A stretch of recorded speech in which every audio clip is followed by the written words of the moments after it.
Muito boa noite, está começando o nosso programa Na Raça, aqui no canal Smart 23 da sua Cabonete Osasco. Segunda e quinta-feira a gente está aqui para bater esse papo, trocar essa ideia com você a partir das 7 da noite e depois o programa você acompanha também no YouTube. Aí você pode entrar lá no nosso grupo do Facebook, que é Programa Na Raça, e aí você vai encontrar lá o nosso link para você assistir no YouTube e a gente vai trocar essa ideia, bater esse papo também.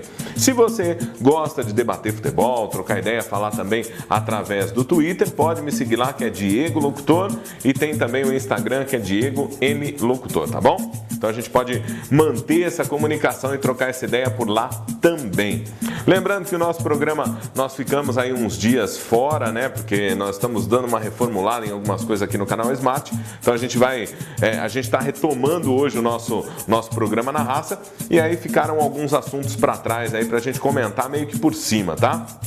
Mas vamos começar falando do nosso futebol local e, como a gente sempre diz, o nosso programa é na raça mesmo. Então eu vou abrir aqui as mensagens que a gente recebe direto do celular da galera, dos times, né, que participam com a gente, fazem o nosso programa Na Raça junto comigo, tá bom? Então mandar um grande abraço aqui, ó, para toda essa galera que participa. O Thiago o Juninho lá do Maloca mandou pra gente aqui, ó, os resultados da Master Liga Tancredão, que teve no final de semana, que é o Andorinhas 8-3 no Guerreiros. O Ariston fez 14-1 no Unidos da Menck. Tivemos também o Maio United fazendo 3-1 no Raça Jovem. O Vila Show empatando em 1-1 com o Atlético Gabriela. Tivemos nesse final de semana Deck da Vila 4 e Olé Brasil 4. O Olé foi eliminado por agressão ao juiz, cedendo 3 pontos ao Deck.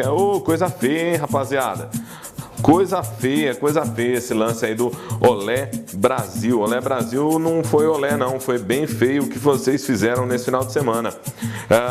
Registrar aqui também, ó, a galera lá do veterano lá do Vila Isabel, que teve jogo nesse final de semana, jogou nesse final de semana às 10h30 da manhã. O Vila Isabel teve jogo, não dá pra ver aqui o nome do time, a galera mandou aqui, mas vou ficar devendo dessa vez, tá? Mandar um grande abraço para toda a galera lá do Vila Isabel, e o Munir e o Tirola, que são a rapaziada que manda as informações aqui pra gente. Tivemos também jogo do Vila Isabel no final de semana, mas eles mandaram jogos, mas a gente ainda não conseguiu os resultados, tá? Então o Vila Isabel enfrentou o Ipanema também pela Copa Martins Neto. E olha, vamos falar de outros jogos que nós tivemos no final de semana. O Cachoeira fez 9-7 no Ousadia e Alegria, com gols. O Edgol fez 3, né? Ô Edgol, podia pedir música aqui pra gente, tá? Não é o Fantástico, mas quando tiver 3 gols aí na quebrada, pode mandar pra nós, tá bom? Tivemos também o Carlito fazendo 2 nesse jogo, o Almeida mais 2, o Cote 1 e o Chico 1. Esses foram os gols do Cachoeira. E os gols do Ousadia e Alegria foi 2 pro Ricardo, 2 pro Léo, 2 pro Luan e 1 pro Augustinho, tá? Então um grande abraço para toda essa galera que mandou aí. Tiveram jogos no final de semana. A gente tem algumas fotos enquanto a gente tá falando. Dá para mostrar aí o jogo do Ousadia e Alegria contra o Cachoeira, que foi 9-7 pro Cachoeira. E tem também o placar que a gente falou agora há pouco, mas dá pra gente mostrar a imagem aí do time do Andorinhas, que fez 8-3 no Guerreiros, tá bom? Outra informação, ó, tem o time do Edione, ele falou assim, ó, meu time tá com horário das 11 no parque em Alphaville, porém o time que quer jogar contra nós cancelou em cima da hora. Então se alguém quiser jogar aí nas próximas semanas, procura o Edione no 95196-7047, 95196-7047 para marcar jogo aí contra o time do Edione lá em Barueri, lá em Alphaville, tá bom? E tem também, ó, a galera do Autônomos, o Piva. Ele falou que tá com um horário livre lá para jogar às 3h30 no próximo sábado, dia 7, no campo do Baruel, dentro do complexo de campos do Campo de Marte, na Zona Norte, lá do lado do Sambódromo, lá em São Paulo, perto da Avenida Brasleme. Então a galera que quiser jogo contra o Autônomos, pode ligar no 97632-6753. 97632-6753, tá bom? Então toda essa galera que tá participando aí dos campeonatos, quando tiver os jogos, os resultados, pode mandar pra gente que a gente bota no ar e troca ideia com vocês e a gente claro, valoriza e fortalece o nosso futebol de Várzea, o nosso futebol aqui da região.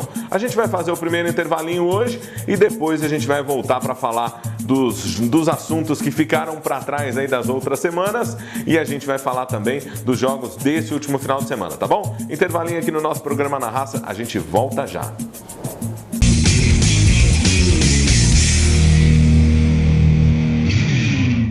De volta com o nosso programa Na Raça e agora vamos falar dos assuntos que ficaram para trás aí, mas como a galera que acompanha o nosso programa gosta das minhas cornetadas aí, ó, vamos lá, vamos começar falando, vou falar muito por cima, tá? Nós tivemos no último final de semana, não esse agora, nós tivemos um clássico, São Paulo e Corinthians, que deu muita polêmica e essa polêmica foi pelos lances, né, do jogo, que teve muito debate. No dia seguinte ao jogo, a CBF divulgou que ia começar a ter auxílio de câmeras e tal. Aí no outro dia já revogou a ideia, porque viu que não ia dar para fazer para todos os estádios e todos os jogos. É assim, ó.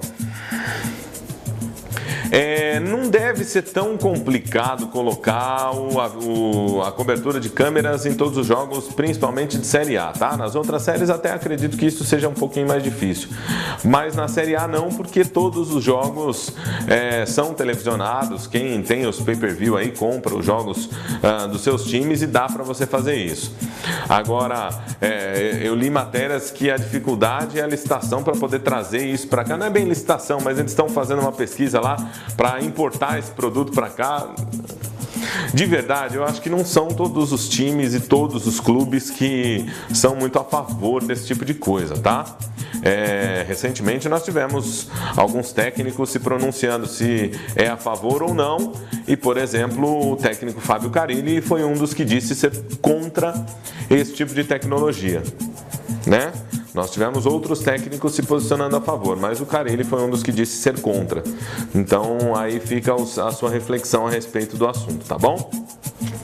Nesse jogo, nós tivemos também um lance do Gabriel, o volante Gabriel, que estava no banco fazendo um gesto obsceno para a torcida, e hoje saiu a punição. Ele teve 2 jogos de suspensão, vai ficar fora aí de 2 partidas aí pelo Corinthians por causa disso. Pediu desculpas, mas hoje em dia está muito na moda, né? O cara fazer bobagem e depois vira as câmeras, as mídias, as redes sociais. Pediu desculpas, acho que não resolve tanto problema, não precisa ter o QI de ostra, né? O QI de um chinelo para ir fazer umas bobagens dessas, porque isso acaba incitando, de certa forma, que a torcida fique um pouco mais revoltada, um pouco mais brava, e aí acabam gerando outros atos de violência. Não estou justificando os atos de violência com essas bobagens, mas essas bobagens influenciam para que atos de violência, como uma revolta a esse tipo de atitude, aconteçam. Então, se puder evitar o primeiro ato, que se evite o segundo e assim por consequência. Jogadores, quando pedem paz no futebol, que deem um bom exemplo para que isso aconteça, tá? Outro assunto ainda referente ao clássico que teve na semana passada. Daqui a pouquinho eu vou falar do clássico dessa semana, que foi Palmeiras e Santos. O jogo gerou muitas polêmicas quanto à arbitragem, quanto à função do árbitro que fica ali do árbitro não, né? Daquele auxiliar que fica no pé da trave. E assim, a discussão vai continuar e assim, eu vou fazer o seguinte, vamos deixar para os... Eu vou pular um pouco esse assunto de que há um favorecimento, não vou nem entrar nesse mérito, tá?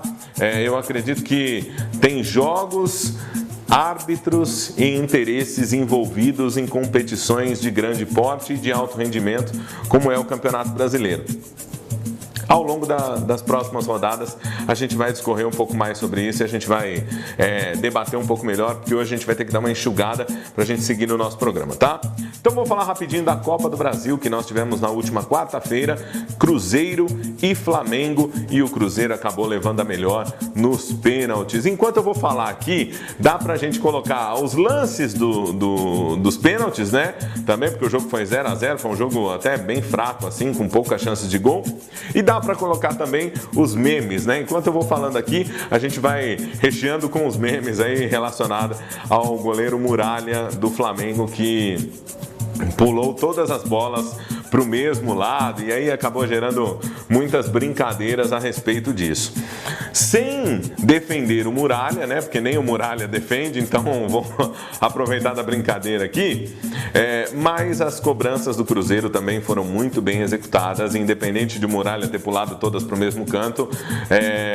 As cobranças do Cruzeiro foram muito bem efetuadas e ajudaram bastante para que o Cruzeiro saísse vencedor. E quem perdeu o pênalti foi justamente o Diego, que foi eleito o melhor jogador do campeonato da Copa do Brasil, né? E aí, de certa forma, por ele ter perdido o pênalti, acaba gerando esse desconforto aí para todo mundo. Mas o Diego também, eu acho que ele foi mais eleito por outros motivos, sabe?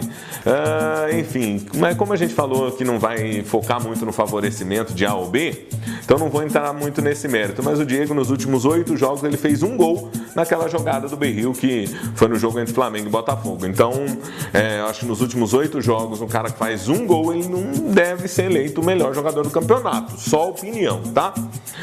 E assim, eu particularmente aqui brinquei com os torcedores, né? Falei que estava torcendo para que o Cruzeiro perdesse e perdesse de forma ainda doída, né? O Cruzeiro acabou sendo campeão, mas eu vou te falar, eu fiquei feliz do Diego ter perdido aquele pênalti. Fiquei feliz só por ter sido o Diego. Porque o Diego, num ano lá atrás, quando fez um gol lá no Morumbi, subiu no símbolo de São Paulo, ficou rodando a camisa, aquele jogo que o Simplício foi pra cima dele, deu uns tapas na orelha dele lá e tal. Eu brinco também, eu falo que o Simplício, ele me deu 3 alegrias no São Paulo, né? Uma quando ele fez um gol de calcanhar no Corinthians, outra quando ele deu uns peteleco no Diego, e a terceira quando ele foi embora. Mas tudo bem. Vamos falar do Diego aqui da Copa do Brasil. O jogo em si foi terrível, tá? O jogo em si, Flamengo e Cruzeiro deixou muito a desejar. Mas o Cruzeiro acabou se saindo melhor aí nas cobranças dos penais. Parabéns ao Cruzeiro, pentacampeão da Copa do Brasil, junto com o Grêmio agora, pentacampeão também da Copa do Brasil. Enquanto isso, muitos outros times ainda seguem batalhando pela primeira conquista como o meu, né? Então vamos seguir. Vamos fazer o seguinte, a gente fecha esse bloquinho agora, na volta a gente fala de Palmeiras e Santos, Corinthians e Cruzeiro, ou melhor, Cruzeiro e Corinthians, né, porque foi lá no Mineirão, e depois vamos falar também de São Paulo Sport no Morumbi, 1-0 para o Tricolor fora da zona do rebaixamento. Intervalo, a gente volta já.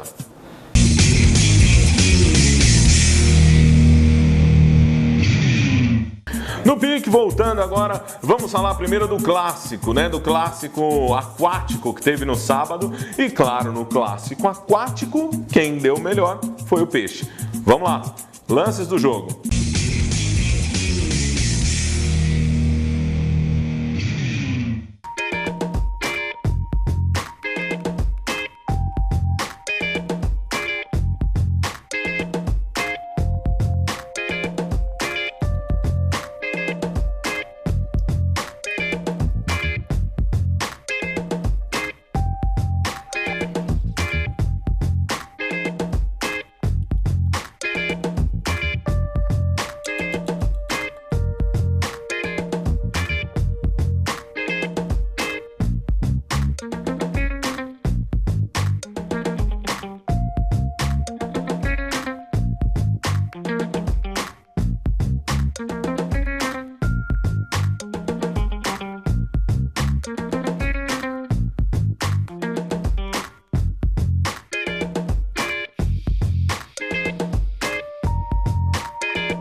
Sempre ele, Ricardo Oliveira, conferindo aí o gol pro Peixe. O Ricardo Oliveira, ele tem uma estrela que é embaçada, né? Um cara em clássico, ele é difícil, né? Ricardo Oliveira é chatão nesse ponto, né?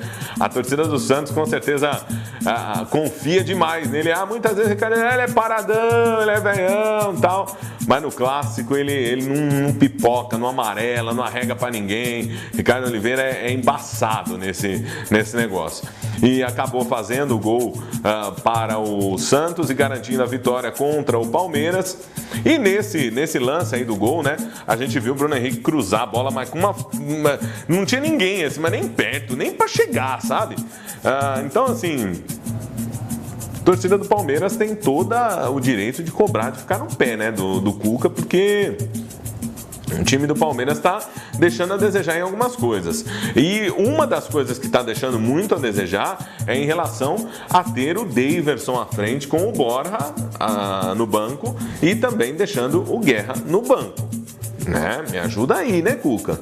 Você voltou aí com toda a moral, você ganhou o Campeonato Brasileiro do ano passado e tal, foi pra casa, quis ficar uns meses de férias, aí voltou com a má vontade, com a preguiça, né? Cuca, quando ele voltou pro Palmeiras, ele voltou exatamente igual a gente brincava, todo mundo zoava o Cuca, falava que ele parecia aquele desenho, né, do Lip Hard, né? Ó vida, ó céus, ó azar. E ele voltou meio assim pro Palmeiras.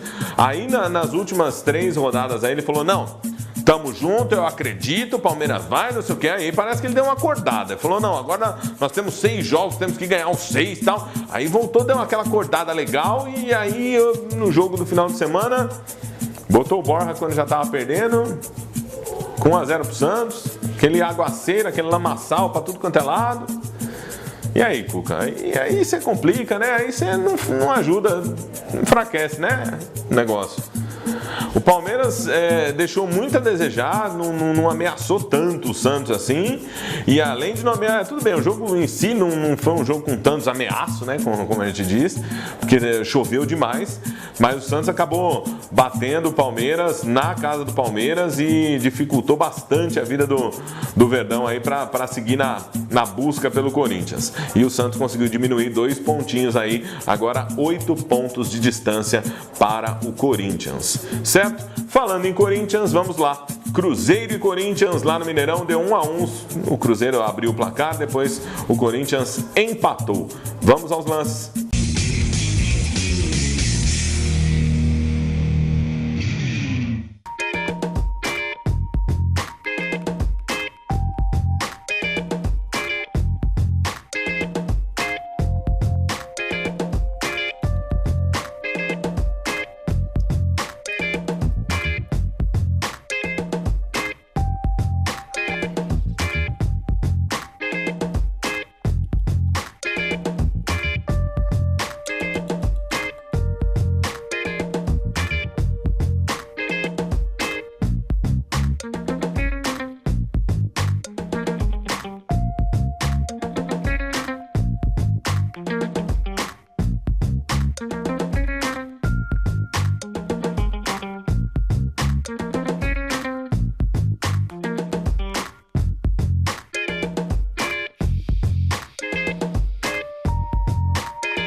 O Corinthians conseguiu recuperar, estava perdendo até quase no final da partida, conseguiu fazer o gol, empatar o jogo e dificultar ainda a caça, né, de quem está ali atrás querendo chegar mais perto do Corinthians. A distância que era de 10, né, no início da rodada, caiu para 8, mas poderia ter caído para 7, né, caso o Corinthians tivesse realmente perdido a partida. Teve um pênalti, acabou fazendo o gol, diminuiu aí mais uma rodada, né? E a distância de 8 pontos que estava na virada do turno continua a distância de 8 pontos. Ninguém consegue chegar mais perto, por mais que o Corinthians está fazendo um segundo turno aí que deixa muito a desejar, mas ainda não há times que estão conseguindo chegar. Há pouco tempo atrás, quando a gente começou aqui o nosso programa, nos primeiros programas, eu sempre falava aqui, Jimmy que tá aqui tá de prova e pode conferir. Eu falava assim, cuidado com esse time do Santos, cuidado com esse time do Santos, que ele é um time ajeitadinho, ele perde pouco jogo, ele vai marcando. Falei ou não falei, Jimmy? Falei ou não falei? Ó, se o Corinthians continuar vacilando do jeito que está vacilando, o Santos vai começar a atrapalhar, vai começar a dificultar a vida do Corinthians aí. Eu acho que o Corinthians vai ser campeão, até com algumas rodadas de antecedência, porém, o Santos está começando a complicar a vida do Corinthians. Ok, a distância é 8 pontos, é muita rodada, concordo, é muita rodada. Mas tome cuidado, porque são 3 rodadas, né? São 3 rodadas para o Corinthians tropeçar e o Santos se der bem aí, e o negócio começa a azedar o caldo, começa a dificultar aí pro Santos. E agora, para complicar a vida um pouco do Corinthians, o Jô se machucou, vai ficar aí umas 2 semanas fora, né? Mas tem mais alguns dias aí fora, então acredito que a dificuldade aí do Corinthians começa a aparecer, né? O Arana voltou de lesão e não voltou tão bem. Então tá começando a aparecer algumas dificuldades aí. Muita gente brinca, né? E fala que o Corinthians no primeiro turno é aquele negócio da vaca em cima da árvore. Ninguém sabe como é que ela foi para lá, mas ela tava lá, né? Mas eu acho que não. Aí eu discordo plenamente, porque eu acho que o Corinthians jogou muita bola no primeiro turno. É um time muito bem... a defesa muito bem arrumadinha, muito bem montadinho. Ia pro ataque, fazia e segurava ali aquele placar e garantia a vitória. Eu acho que o Corinthians vai ser campeão, até com algumas rodadas, como eu disse, mas precisa abrir o olho porque o Santos tá jogando direitinho, não tá mais em nenhuma competição, então vai focar firme aí no brasileiro, tá? E o Levir Coupe é um bom treinador, fez um bom trabalho recente no Atlético Mineiro e o Santos tem boas peças ali. Vamos ao São Paulo, que no final de semana bateu o Sport no Morumbi, saiu da zona do rebaixamento, graças a Deus não aguentava mais. Vamos lá, aos lances.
1-0 São Paulo, gol de Marcos Guilherme e o São Paulo conseguiu sair da zona do rebaixamento. Olha, o gol foi do Marcos Guilherme, a vitória tá lá, mas o cara da partida foi o Sidão, hein? Aquela camisa laranja literalmente chamou a atenção no final do jogo, viu? Porque no último minuto da partida teve um escanteio pro Sport após uma defesaça do Sidão. Aí a bola ainda veio nessa cobrança de escanteio, mais uma bola ia entrar, o Sidão foi lá, fez outra defesa monstra e acabou salvando o São Paulo de tomar o empate no final do final, porque o árbitro ontem foi o Daronco, né? Aquele monstro, aquele bombado lá e tal. Deu 4 minutos de acréscimo, depois deu mais um. Então, assim, o negócio foi complicado. Vitória sofrida, né? Do São Paulo 1-0. Deixou muito a desejar no futebol. O Hernanes não jogou tão bem, o Cueva não jogou tão bem. O Prato jogou extremamente para trás, o Prato tem que jogar um pouco mais próximo da área. Marcos Guilherme acabou perdendo um gol, Tomás acabou perdendo outro. Teve uma bola na trave do Sport ainda quando estava 0-0. Então foi um jogo bem complicado, né? O São Paulo não teve essas 2, 3 chances aí, mas deixou um pouco a desejar em alguns momentos. O São Paulo, nessa partida, conseguiu escapar da zona do rebaixamento, venceu o jogo em um jogo que não jogou tão bem. E em várias outras partidas que o São Paulo até jogou melhor, acabou não saindo do campo com os 3 pontos do jogo. Então acho que o caminho para sair da zona do rebaixamento agora parece que tomou um certo rumo. É duro falar isso agora, e aí vai que perde o próximo jogo, volta para a zona do rebaixamento, então é meio complicado. Torcida do São Paulo não se iluda com o negócio de vou brigar por zona de Libertadores. Não começa a viajar, tá? O negócio é escapar do rebaixamento primeiro. Próximo jogo é só daqui quase 10 dias contra o Atlético Mineiro. Aí depois começa aí pega o Atlético Paranaense em casa. Então, em casa não, né? Que os próximos 5 jogos do São Paulo serão no Pacaembu. Então, segura a onda aí a torcida do São Paulo, mas saiu da zona do rebaixamento Estudiantes está em 14º lugar hoje. Então, esses foram os jogos do final de semana. A gente fecha o nosso programa Na Raça de hoje. A gente pode continuar o nosso papo através do nosso grupo no Facebook, Programa Na Raça, e também através do Twitter. Pode mandar lá, Diego Locutor, tá bom? Grande abraço, a gente se fala na quinta-feira. E na quinta-feira tem Jogo do Brasil, Brasil e Bolívia. Só que o jogo vai ser à tarde. Aí a gente já comenta um pouquinho mais do resultado já no programa da noite, tá bom? Às 7 horas da noite a gente se encontra aqui na quinta-feira. E o Jogo do Brasil é à tarde e o jogo é lá na Bolívia, tá? Pelas eliminatórias. Isso aí, gente.